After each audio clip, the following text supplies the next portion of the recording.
Porque cuando la Biblia habla, es Dios quien habla, y nuestra respuesta debe ser, sí, Señor. Así que tenemos no solo al Señor de la palabra, sino también la palabra del Señor, y nos ponemos bajo la autoridad de ambos. Pero hay otra autoridad a la que necesitamos someternos, y esa es la autoridad del Espíritu Santo. Algunos piensan que el Espíritu Santo no es una persona con autoridad, pero le aseguro que el Espíritu Santo tiene autoridad para regir y gobernar en nuestras vidas. ¿Cómo llega a nosotros la autoridad de nuestro soberano Señor y la autoridad de las Sagradas Escrituras? Pues mediante el Espíritu Santo. Ahora escuche, Jesús es nuestro abogado delante del Padre, pero el Espíritu Santo es el abogado a nosotros. Tiene el poder de un abogado, toma las cosas de Dios y del Señor Jesucristo y nos las muestra a nosotros, dándonos el poder que trabaje en nuestras vidas, pero necesitamos estar bajo su autoridad. Algunas personas tienen conflicto entre el Espíritu Santo y la palabra de Dios. Dicen, bueno, no estoy limitado por las Escrituras porque estoy bajo el poder del Espíritu Santo. Otros dicen, no me digan lo que el Espíritu dice. Eso puede ser peligroso. Yo quiero saber lo que dice la palabra de Dios. Bueno, eso es un conflicto artificial porque fue el Espíritu Santo quien escribió las Escrituras y es Él quien las interpreta. No tenemos que escoger o el Espíritu Santo o las Escrituras. Es el Espíritu Santo y las Escrituras. Cuando el Espíritu Santo de Dios toma las Escrituras y las interpreta en nuestros corazones, aprendemos cómo vivir bajo la autoridad del reino. Romanos 5, los versos del 1 al 5. Justificados pues por la fe tenemos paz para con Dios por medio de nuestro Señor Jesucristo, por quien también tenemos entrada por la fe a esta gracia en la cual estamos firmes y nos gloriamos en la esperanza de la gloria de Dios. Y no solo esto, sino que también nos gloriamos en las tribulaciones, sabiendo que la tribulación produce paciencia, y la paciencia prueba, y la prueba esperanza, y la esperanza no avergüenza, porque el amor de Dios ha sido derramado en nuestros corazones por el Espíritu Santo que nos fue dado. Quiero que note bien la última parte del verso 5, porque el amor de Dios ha sido derramado en nuestros corazones por el Espíritu Santo que nos fue dado. Significa que es el Espíritu Santo que toma las cosas de Dios para dárnoslas. Una de esas cosas es el amor de Dios demostrado en el Calvario. Ahora demos un pequeño salto hasta el verso 17. Pues si por la transgresión de un solo reinó la muerte, mucho más reinarán en vida por uno solo, Jesucristo, los que reciben la abundancia de la gracia y del don de la justicia. Hay 4 palabras muy importantes en este verso. La primera es uno, la segunda es reinar, la tercera, mucho, y la cuarta es más. Las palabras 3 y 4 van juntas, mucho más. Varias veces en los primeros versos del capítulo 5 se hace referencia a la palabra uno y sus derivados. Por ejemplo, el verso 12 dice, como el pecado entró en el mundo por un hombre. Verso 15, por la transgresión de aquel uno murieron muchos. Verso 16, a causa de un solo pecado para condenación. Verso 17, si por la transgresión de uno solo reinó la muerte, mucho más reinarán en vida por uno solo, Jesucristo. Verso 18. Como por la transgresión de uno vino la condenación, por la justicia de uno vino a todos los hombres la justificación. Verso 19. Por la obediencia de uno, los muchos serán constituidos justos. En cuanto a la palabra reinar, verso 14, no obstante reinó la muerte. Verso 17. Si por la transgresión de uno solo reinó la muerte, mucho más reinarán en vida por uno solo. Verso 21. Así como el pecado reinó para muerte, así también la gracia reine para vida eterna. El reinar significa gobernar, tener autoridad. Así que las dos palabras claves hasta este momento son uno y reinar. Veamos ahora esas dos palabras, mucho más, verso 9. Pero mucho más estando ya justificados en su sangre. Verso 10. Mucho más estando reconciliados. Verso 15. Abundaron mucho más para los hombres la gracia. Verso 17. Mucho más reinarán en la vida. Y verso 20. Mas cuando el pecado abundó, sobreabundó la gracia. Ahora, ¿qué significa todo esto? Pablo está diciendo que hay dos reinos, el reino de la luz y el de la oscuridad. Hay el reino de Dios y el reino del diablo, el reino de la vida y el reino de la muerte. Y que hay dos hombres asociados con cada reino, Adán y Jesús, y que cada uno de nosotros pertenecemos a uno de esos reinos, al de Adán y el reino de la muerte, o al de Cristo y el reino de la vida. Y nos guste o no reconocerlo, pertenecemos a uno de esos reinos. Veamos nuevamente el verso 17. Pues si por la transgresión de uno solo reinó la muerte, mucho más reinarán en vida por uno solo, Jesucristo, los que reciben la abundancia de la gracia y del don de la justicia. Ahora, cuando usted sale del reino de Adán y viene a Jesús, usted tendrá más en Jesús que lo que perdió en Adán.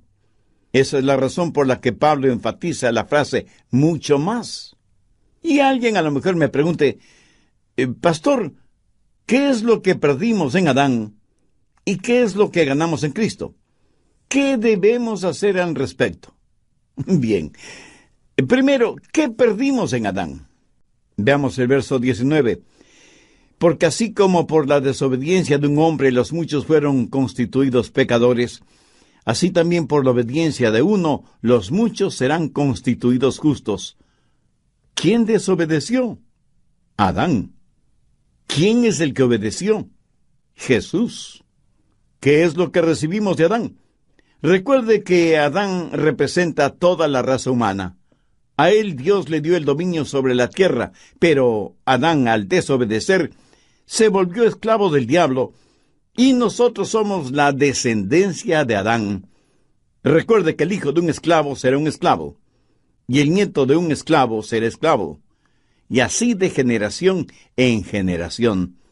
Adán, al volverse esclavo, el pecado tiene dominio sobre aquel que debe tener dominio sobre la tierra.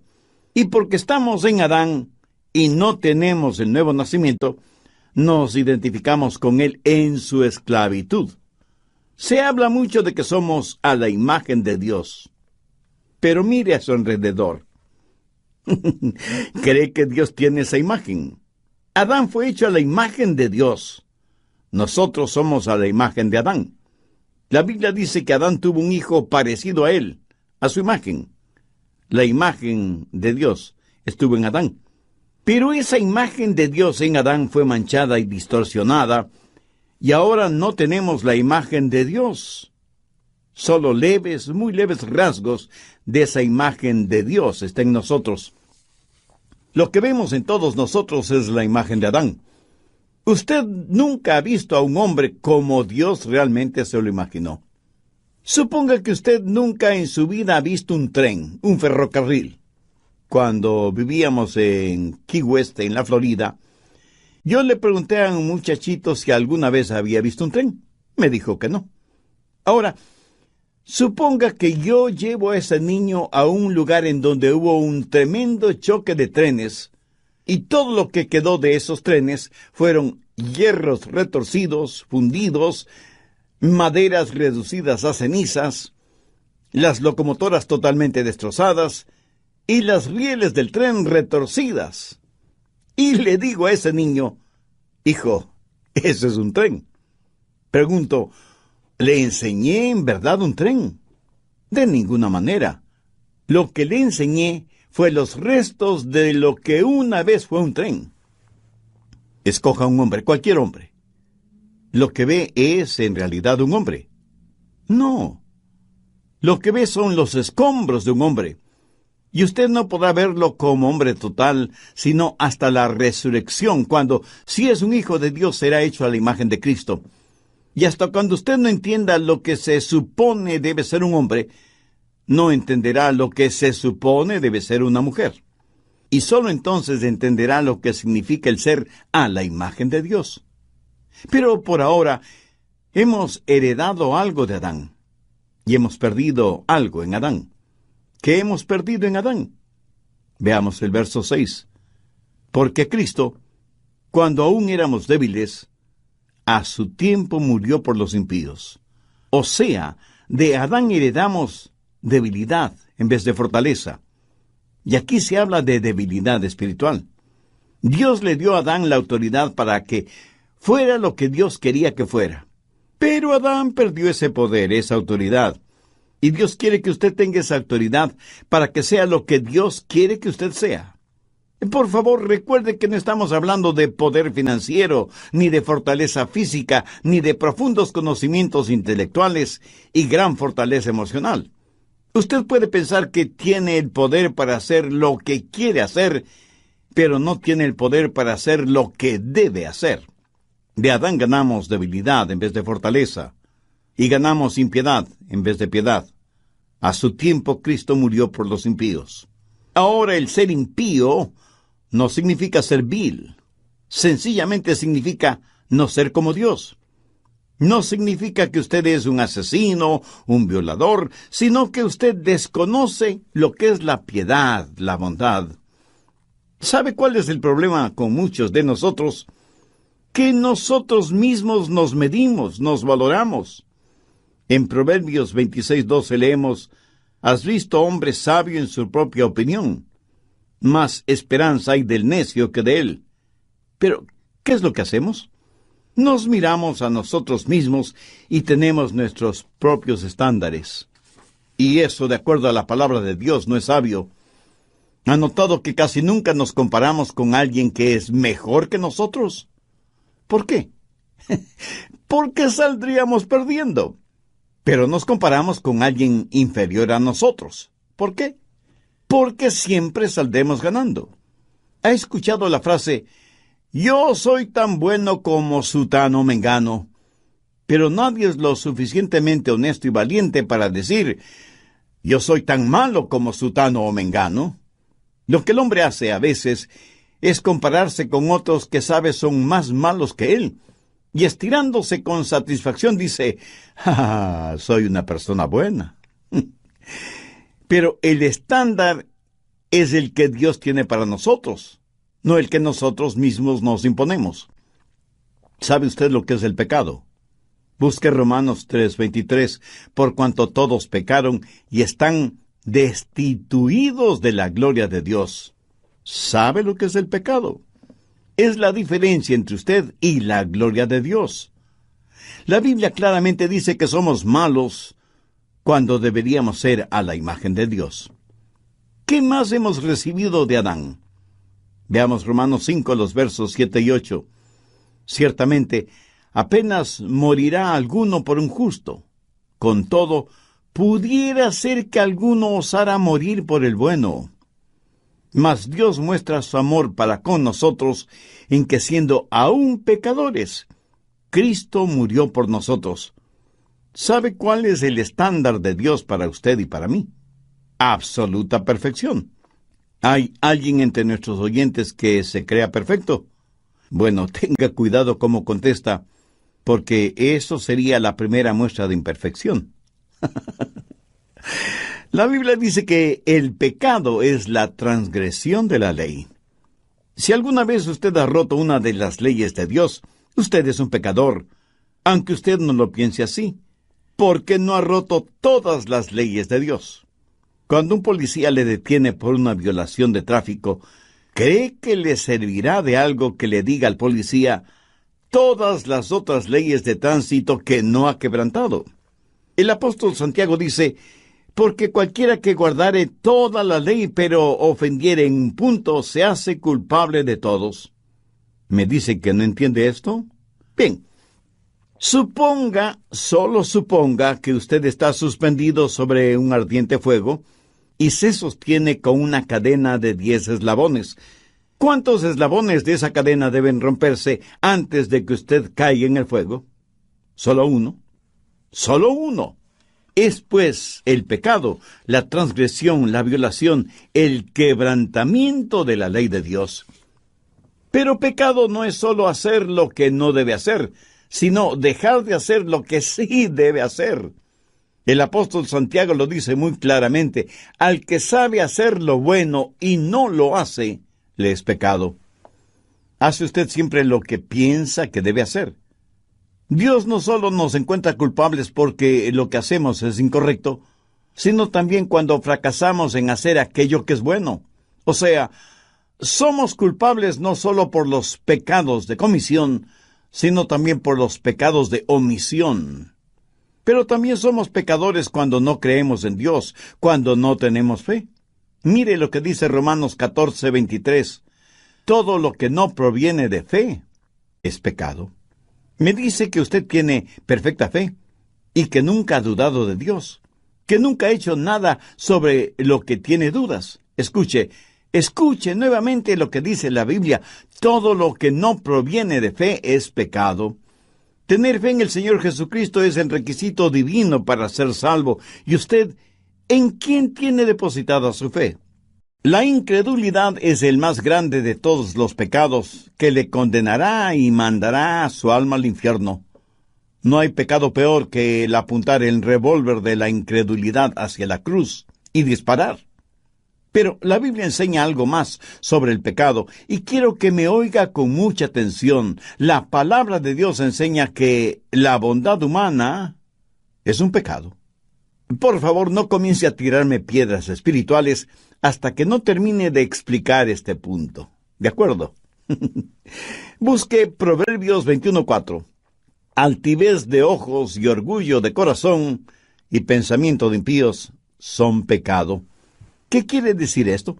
Quiere decir que cuando un hombre con arrogancia pone el arado en la buena tierra de Dios, cuando toma la semilla que germinará, porque hay un milagro encerrado en cada semilla, y la pone en la tierra, y de esa pequeña semilla surge la vida, y el sembrador depende de la lluvia de Dios para que las semillas germinen, y sin embargo en su arrogancia y orgullo nunca da gracias a Dios, de quien proviene toda dádiva perfecta. Eso es altivez de ojos y orgullo de corazón y pensamiento de impíos.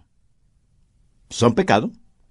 Todo lo que un hombre no salvo hace sin Dios es pecado y contamina todo cuanto toca.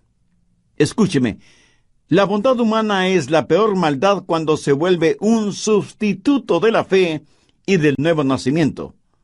Permítame repetir esto para que lo comprenda muy bien. La bondad humana es la peor maldad cuando se vuelve un sustituto de la fe y del nuevo nacimiento. Bien, guarde sus piedritas espirituales para otra ocasión. ¿Y qué es lo que recibimos de Adán? Debilidad, maldad, pecaminosidad, ira en vez de aprobación. Volvamos a Romanos 5:9. Pero mucho más, estando ya justificados en su sangre, por él seremos salvos de la ira. La última parte de este versículo hace referencia a la ira de Dios. Eso es algo que en nuestro mundo actual ya no se escucha. Pero existe la ira de Dios. Y la ira de Dios significa condenación. La gente tiene varias ideas de lo que les sucederá a los pecadores muertos en Adán. Pero la Biblia dice que en Adán todos mueren. La Biblia no enseña la reencarnación, ni que hay otras oportunidades de salvación después de la muerte. Tampoco enseña el aniquilamiento, o sea que usted cuando muere simplemente se desintegra. Y ahí termina todo. La Biblia tampoco enseña que la salvación es universal y que eventualmente todos los seres humanos serán salvos, sea que crean o no, sea que tengan fe o no. Desde ese punto de vista, hasta los más acérrimos ateos se salvarán, aunque no quieran ser salvos. En cambio, la Biblia sí enseña que si usted muere fuera de la obra redentora de Cristo, si muere como un hombre natural, si muere en Adán, con seguridad tendrá que enfrentar el justo juicio de Dios. Será procesado, encontrado culpable y condenado al infierno. Yo no sería un buen siervo de Dios, yo no sería un buen amigo suyo, si no le dijera estas cosas. ¿Qué más recibimos de Adán? Guerra en vez de paz. Mire el versículo 10. Porque si siendo enemigos fuimos reconciliados con Dios. ¿Sabía que si usted está en Adán es enemigo de Dios? ¿Sabe lo que es el pecado? Pecado es la más alta traición contra el Rey del cielo. Pecado es el puño cerrado en el rostro de Dios. Y si alguien me dice, pastor, yo no soy enemigo de Dios. Tal vez no sea salvo, pero no soy enemigo de Dios. Es cierto que no he entregado mi corazón a Cristo, pero no soy enemigo de Dios. Bueno, ¿qué es lo que Jesús tiene que decir al respecto? Busque Mateo 12:30. El que no es conmigo, contra mí es. Y el que conmigo no recoge, desparrama. Una de dos cosas. O está con Cristo, o está en contra de Cristo. No se puede ser neutral en este asunto. Pilato trató de serlo y fracasó miserablemente. Si usted que me está escuchando no está 100% por Cristo, está 100% en contra de Cristo. Y todo esto lo recibimos de Adán. Ahora estoy seguro que alguno de ustedes dirá, no me gusta eso. ¿Por qué yo debo ser responsable por lo que Adán hizo? Y a decir verdad, lo que Adán hizo no tiene absolutamente nada que ver conmigo.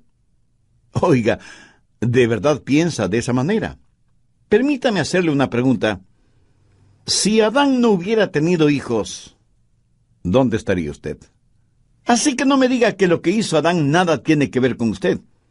Y si me dice que no quiere ser encontrado culpable por el pecado de Adán, ¿qué de sus propios pecados? ¿Hay alguna persona que pueda decir que nunca ha pecado? Y no se preocupe por el pecado de Adán. Usted tiene sus propios pecados por los cuales debe preocuparse. Si usted hubiera estado en el lugar de Adán, le puedo asegurar que hubiera hecho lo mismo que él hizo. Y si me pregunta, ¿es Dios justo dejándonos sufrir por el pecado de Adán? Le respondo que Dios no solo es justo, sino que es misericordioso y sabio. Ahora, porque fuimos condenados por un hombre, podemos ser salvados por un hombre. Escúcheme. Si no estuviéramos en Adán, nunca podríamos estar en Cristo. Veamos lo que dice Pablo en 1 Corintios 15:22. Porque así como en Adán todos mueren, también en Cristo todos serán vivificados. Hemos estado hablando de lo que perdimos en un hombre, Adán. Ahora veamos lo que ganamos en otro hombre, Jesús, sabiendo que ganamos muchísimo más con Cristo que lo que perdimos con Adán.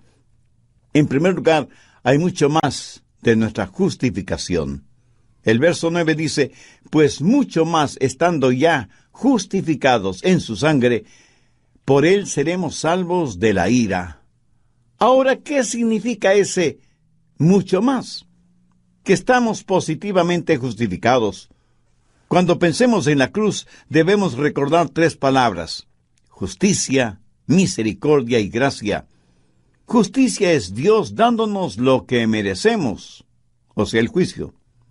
Misericordia es Dios no dándonos lo que merecemos. Y gracia es Dios dándonos lo que no merecemos. Estas tres palabras las encontramos en el Calvario. Cuando mis pecados fueron puestos sobre el Señor Jesús, la justicia de Dios fue satisfecha. La culpa de mi pecado fue pagada totalmente. Por lo tanto, no tengo que enfrentar la ira de Dios, porque Él me protege con su misericordia. Pero entonces, cuando Él me justifica, me otorga su gracia. Y todo esto por medio del Señor Jesucristo.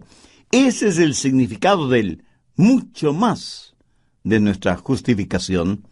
Ahora veamos el mucho más de nuestra reconciliación. En el verso 10, porque si siendo enemigos fuimos reconciliados con Dios por la muerte de su Hijo, mucho más, estando reconciliados, seremos salvos por su vida.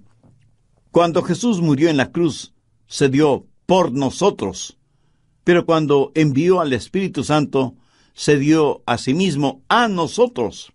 Y ahora tenemos esa comunión con Dios que fue interrumpida cuando Adán pecó. Estamos reconciliados. Ahora quiero que entienda bien lo siguiente. No es Dios quien se reconcilia. Dios no necesita ser reconciliado. Nosotros somos reconciliados con Dios. En esto, ¿cómo es que nosotros tenemos mucho más de lo que Adán tuvo? Adán caminó con Dios en el jardín del Edén. Pero yo tengo el Espíritu Santo de Dios en mí. Y eso, mi amigo, eso es mucho, mucho más. Y hay también el mucho más de nuestra regeneración. Veamos la parte final del verso 15. Abundaron mucho más para los muchos la gracia y el don de Dios, por la gracia de un hombre, Jesucristo. La gracia de Dios significa que Él nos ha regenerado. No solamente nos salvó de su ira, sino que ha venido a nuestro corazón para darnos vida. Y alguien podrá decir, pero pastor, Adán tuvo vida. Es cierto, pero en cambio yo tengo vida abundante. Jesús mismo dijo, yo he venido para que tengan vida y para que la tengan en abundancia. Adán no supo lo que un creyente sabe. Él nunca conoció, hasta que fue redimido, lo que usted y yo como hijos de Dios conocemos. Yo personalmente prefiero vivir en Romanos 5 que en el jardín del Edén, porque es el mucho más de nuestra regeneración. Pero también tenemos el mucho más de la justicia. Veamos nuevamente el verso 17. Pues si por la transgresión de uno solo reinó la muerte, mucho más reinará en vida. Recuerde, Adán fue culpable, pero nosotros somos positivamente justos. Cuando Adán pecó, ese pecado fue puesto en su cuenta. Si yo peco, ese pecado nunca estará en mi cuenta. Y alguien pensará, bueno, si yo creo, puedo salvarme y seguir pecando todo lo que quiera. En términos generales, pecamos todo lo que queremos pecar y hasta más de lo que queremos pecar. Por eso necesitamos un querer nuevo, y solo lo podemos tener si nacemos de nuevo. ¿Está listo para recibir una bendición? Entonces busque Romanos 4:5. Mas al que no obra sino cree en aquel que justifica al impío, su fe le es contada por justicia. No hay nada que usted pueda hacer grande o pequeño para poder salvarse. Usted debe poner su fe en el Hijo de Dios, y cuando así lo hace, Dios dice, tu fe te es contada por justicia. El apóstol Pablo, citando uno de los salmos del rey David, dice, bienaventurado el varón a quien el Señor no inculpa de pecado. Ahora, ¿qué significa la palabra inculpar? Significa el poner algo en su cuenta. Cuando usted es un hijo o una hija de Dios, Él pone justicia en su cuenta personal. Pero no es la justicia suya, porque nunca la tuvo, sino la justicia de su Hijo, el Señor Jesús. Y Él pone esa justicia en su cuenta, sin que usted tenga que trabajar. Pero esto se pone mucho mejor. Mire el verso 7 de Romanos 4. Bienaventurados aquellos cuyas iniquidades son perdonadas y cuyos pecados son cubiertos. Sus pecados son enterrados en la tumba del olvido de Dios y nunca jamás serán sacados a la superficie. No solo que Dios perdona mis pecados, no solo cubre mis iniquidades, sino que Dios no me culpa de pecado. Algunas personas dicen, si vivo una vida lo suficientemente buena, cuando muera espero ir al cielo. Bueno, lo más seguro es que no lo logrará porque no ha entendido lo que es el pecado. Yo no confiaría en los más excelentes 15 minutos de mi vida para ser salvo. Por eso me aferro a la promesa, bienaventurado el varón a quien el Señor no inculpa de pecado. Adán fue inculpado de pecado, pero usted, si es hijo de Dios, no podrá ser inculpado de pecado. Siempre tendremos mucho más, muchísimo más en el Señor Jesucristo que lo que perdimos en Adán. Pero aún hay algo más, y lo encontramos en Romanos 5, los versos 20 y 21. Pero la ley se introdujo para que el pecado abundase, mas cuando el pecado abundó, sobreabundó la gracia, para que así como el pecado reinó para muerte, así también la gracia reine por la justicia para vida eterna mediante Jesucristo, Señor nuestro. Ese es el mucho más de nuestro reino. Adán tuvo un reino terrenal. Nosotros tenemos un reino celestial. En Jesús hemos ganado lo que jamás nos hubiéramos imaginado ganar, lo que nunca hubiéramos podido ganar por nosotros mismos. Adán perdió su autoridad y el dominio que Dios le dio en el jardín del Edén. Adán se lo entregó voluntariamente a Satanás. Jesús vino a esta tierra, sufrió, padeció y murió sobre una cruz. Por la desobediencia de un hombre, Adán, toda la raza humana fue hecha pecadora. Por la obediencia de otro hombre, Jesús, muchos seres humanos son hechos justicia de Dios. ¿Qué clase de obediencia mostró Jesús? La obediencia que le llevó a la cruz. Él pagó la deuda que el pecado de Adán merecía. Él nos compró con su propia sangre. Nos sacó de nuestra bancarrota espiritual, moral y religiosa. Lo que se perdió por un hombre fue recobrado por otro hombre. Fue legalmente perdido y legalmente fue recobrado para ser entregado a nosotros. Y recibimos en Cristo mucho más de lo que perdimos en Adán. En Adán todos mueren. En Cristo todos serán vivificados. Quiero que se imagine usted yendo en un automóvil. Al intentar cruzar sobre los rieles del ferrocarril, el carro se detiene. Usted es el pasajero y otra persona va manejando. Y escuchan el pito del tren. Significa que una poderosa locomotora se acerca. Usted goza de buena salud, es fuerte y atlético.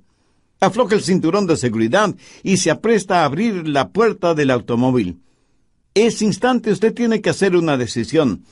Puede quedarse en el carro y morir con toda seguridad, o abrir la puerta, saltar del carro y vivir. Ahora, suponga que usted dice, no voy a tomar ninguna decisión. Entonces morirá, porque no tomar una decisión es en sí misma una decisión.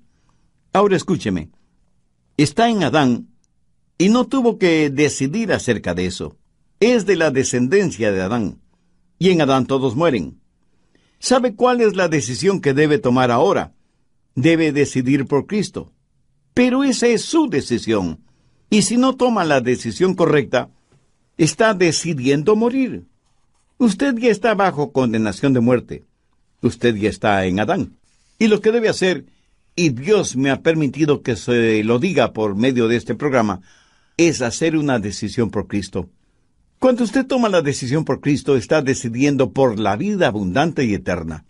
Y recuerde que en relación con Cristo, nadie puede ser neutral. Jesús dijo, el que no es conmigo, contra mí es, y el que conmigo no recoge, desparrama. Si usted desea hacer una decisión por Cristo, la puede hacer ahora mismo. Le voy a guiar en una pequeña oración para que usted la diga con sus propias palabras. Recuerde que orar es conversar con Dios. Si quiere puede orar en voz alta o en voz baja o silencio.